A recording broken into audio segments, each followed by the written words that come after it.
Magandang hapon, ako po si Benison Estareja. Meron muli tayong update patungkol po sa ating minomonitor na si Tropical Depression Salome as of 5 p.m. araw ng Miyerkules. Base po sa latest satellite animation ng Pag-asa, huli pong namataan ng bagyo, 215 kilometers na lamang po north-northeast ng bayan ng Itbayat sa Batanes. Taglay pa rin ito ang hangin na 55 kilometers per hour malapit sa gitna at may pagbugso hanggang 70 kilometers per hour. At mabagal pa rin kumikilos west-southwest sa bilis lamang po na 10 kilometers per hour. Sa ngayon po, ay wala pang direct effect itong si Bagyong Salome dito sa may Northern Luzon. Subalit simula po mamayang gabi hanggang bukas, asahan yung malalakas na mga pag-ulan na dito po sa may Batanes at ilang pamparte ng Babuyan Group of Islands. Sa kabilang banda, sa ibang bahagi po ng ating bansa, andyan pa rin yung mga pag-ulan at mga thunderstorms overnight. Yan ay dahil pa rin po sa Intertropical Convergence Zone or ITCZ. Ito yung linya kung saan nagtatagpo ang hangin from the northern and southern hemispheres. Pag nagbabangga ng mga hangin, ang resulta niyan makakapal na ulap at mga pag-uulan. Kaya't mag-ingat pa rin po sa mga biglaang ulan na nagdudulot pa rin ng flash floods, pag-apaw ng mga kailugan at pagguho ng lupa sa mga mountainous areas. The rest of our country, itong mainland Luzon, plus some portions of Visayas, asahan naman yung partly cloudy to cloudy skies ngayong hapon hanggang bukas ng madaling araw at sasamahan pa rin yan ng mga pulupulong ulan na usually nagtatagal po ng 1 hanggang 2 oras. Base din sa ating latest satellite animation, wala tayong namamataan na panibagong cloud clusters na posibleng maging bagyo at susundan itong si Bagyong Salome hanggang matapos ang weekend. Base naman po sa latest track ng Pag-asa, inaasahan pa rin hanggang Friday kikilos pa rin ang Bagyong Salome pa southwest or timog kanluran. At malaking factor po dyan yung high pressure area dito sa may mainland China. High pressure, ang daladala po nito ay malamig at tuyong hangin at hinihila pababa ng high pressure itong Bagyong Salome. At pinipigilan din po ang paglakas nito. Usually kasi ang mga bagyo, ang gusto nila mga moist at mainit na hangin, hindi po tulad ng malamig at tuyong hangin.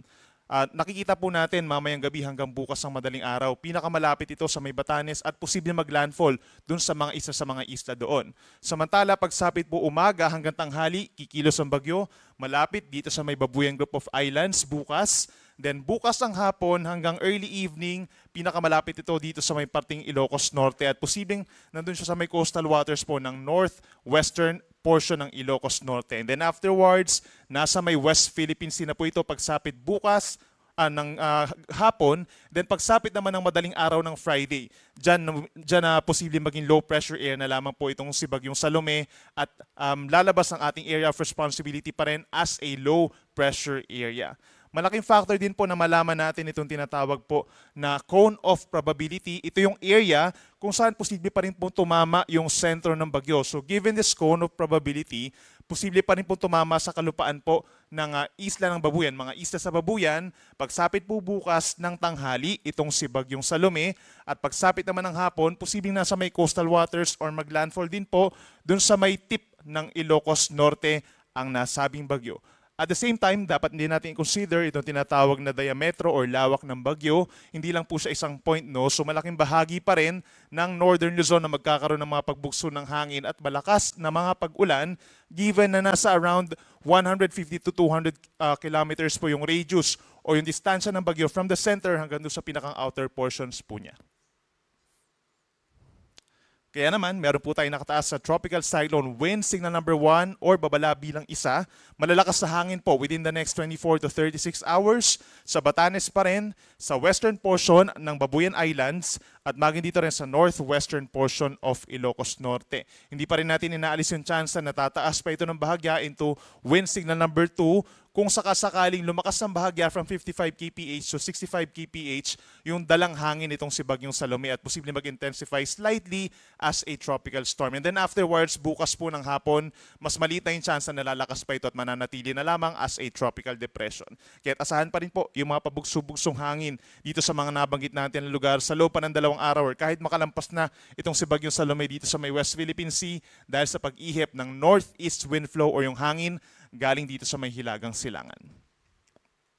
Pagdating naman sa mga pag-ulan, simula po ngayong hapon hanggang bukas ng hapon, asahan po natin yung hanggang 200 mm sa dami ng ulan dito po sa lalawigan ng Batanes. Ito yung time kung saan binabagtas nga ng bagyo ang Batanes at ang kanluran ng Babuyang Group of Islands. Simula po bukas ng hapon hanggang Friday ng afternoon, meron pa rin tsansa ng mga pag-ulan sa may Batanes na posibleng umabot ng 50 to 100 mm.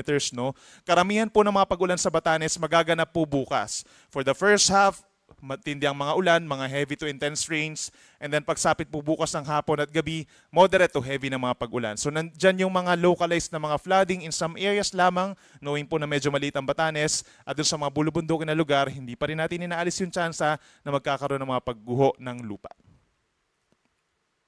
At para naman sa taas sa mga pag-alon or gale warning, meron po tayong nakataas na gale warning sa may Batanes and Babuyang Group of Islands hanggang 5.5 meters or nasa halos 2 palapag ng gusaling taas sa mga pag-alon. Delikado po for all types of sea vessels po ang ganyang kataas sa mga pag-alon. At dahil nga meron rin pong wind signal doon, ay most likely pagbabawalan na po na pumalaot ang all types of sea vessels. Makipag-coordinate din sa inyong mga Coast Guard dahil posible rin, somewhere dito sa may Northern Luzon, medyo maalo na rin po at makipag-ugnayan lamang din for possible sea travel suspensions sa susunod na 24 oras or hanggang bukas. Para naman sa mga nagtatanong kung ano nga ba magiging lagay ng panahon sa kanilang lugar by tomorrow, bukod dun sa mga may rains with gusty winds dito sa may Northern Luzon, kabilang ng Batanes, Babuyang Group of Islands, and Ilocos Norte, asahan din yung cloudy skies bukas at meron din kalat-kalat ng mga pag-ulan, hindi siya tuloy-tuloy, dito sa may mainland Cagayan at mga lalawigan ng Apayao, Abra, and Ilocos Sur. Yan po ay dahil pa rin kay Bagyong Salome. Habang natitirang bahagi po ng Luzon, which includes Metro Manila, mananatili pa rin ang fair weather conditions. Ibig sabihin, marami lugar magiging maaraw or partly cloudy ang panahon pagsapit ng umaga hanggang tanghali. Yun nga lang sa tanghali may kainitan pa rin po at malinsangan ng panahon at sa dakong hapon hanggang sa gabi, may times na nagiging maulap at nagkakaroon muli ng mga thunderstorms. Usually tinatagal po nito 1 hanggang 2 oras and may mga pagkakataon din na umaabot ng severe thunderstorms ito kung hanggang 3 oras ang mga pag-ulan. Metro Manila, 25 to 32 degrees bukas. Baguio City, malamig pa rin 17 to 23 degrees Celsius.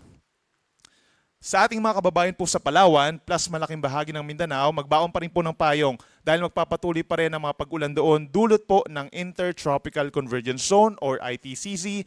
Hindi siya tuloy-tuloy ng mga pag-ulan, pero nagkakaroon tayo ng makulimlim na panahon at times at sinasamahan din ito ng malalakas na mga pag-ulan. Kapag may mga thunderstorms, generally light to moderate rains po kapag nagkaroon ng pag-ulan. Kaya mag-ingat pa rin po sa banta ng mga pagbaha at pagguho ng lupa dahil ilang araw na po na nagkakaroon ng mga pag-ulan sa Mindanao at Palawan. Habang sa Visayas, merong mga tsansa na mapag-ulan as early as morning dito po sa may Antique, Southern Negros Island region, gayon din sa may timog na bahagi ng Bohol and Cebu as well as Southern Leyte. Magbaon din ng payong kung kinakailangan. The rest of Visayas, partly cloudy to cloudy skies at may tsansa pa rin ng mga pulupulong pag-ulan or pagkidlat pagkulog.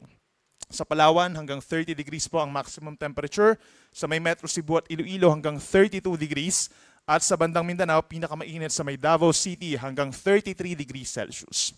At para naman sa magiging lagay pa ng panahon natin hanggang sa weekend, we're expecting na pagsapit po ng Friday, itong Palawan magpapatuloy pa rin ang epekto ng Intertropical Convergence Zone. But the rest of Luzon sa Friday at buong Luzon, pagsapit ng weekend, asahan yung pagbuti ng panahon, partly cloudy to cloudy skies pa rin, madalas magiging maaraw naman sa umaga at sa dakong hapon hanggang sa gabi muli, mataas ang tsansa ng mga pulupulong pag-ulan or pagkidlat, pagkulog. Sa ating mga kababayan po dito sa Visayas, we're expecting din po na fair weather conditions lalo na sa umaga hanggang sa tanghali. At pagsapit muli ng hapon hanggang gabi, bahagyang maulap hanggang maulap ang kalangitan na sinasamahan niya ng mainit at maalinsangan na tanghali lalo na sa mga kapatagan at yung malapit po sa mga coastal areas. Ideal pa rin po yung pamamasyal hanggang sa weekend dito sa Visayas at maliban na lamang sa mga pulupulong mga pag-ulan. At dito sa bandang Mindanao, pagsapit po ng Friday, Zamboanga Peninsula, maulan ng panahon. The rest of Mindanao, may improvement ng weather, partly cloudy to cloudy skies, mas dadalang na yung mga pag-ulan natin at mga thunderstorms. And pagsapit ng Sabado, mas marami lugar pa sa Mindanao ang mababawasan ng mga pag-ulan apart from localized thunderstorms na lamang. Pero pagsapit ng Sunday, mabubuo muli yung Intertropical Convergence Zone or magbabanggaan muli yung mga hangin po in the southern portion of our country. Mataas muli ang tsansa ng mga kaulapan at mga pag-ulan. So make sure na mayroon dalang payong at magantabay sa ating mga advisories or possibly heavy rainfall warnings po. Yan muna latest mula dito sa Weather Forecasting Center ng Pag-asa. Ang susunod na update natin ay mamayang alas 8 ng gabi. Ako muli si Benny Sones Sareha. Mag-ingat po tayo.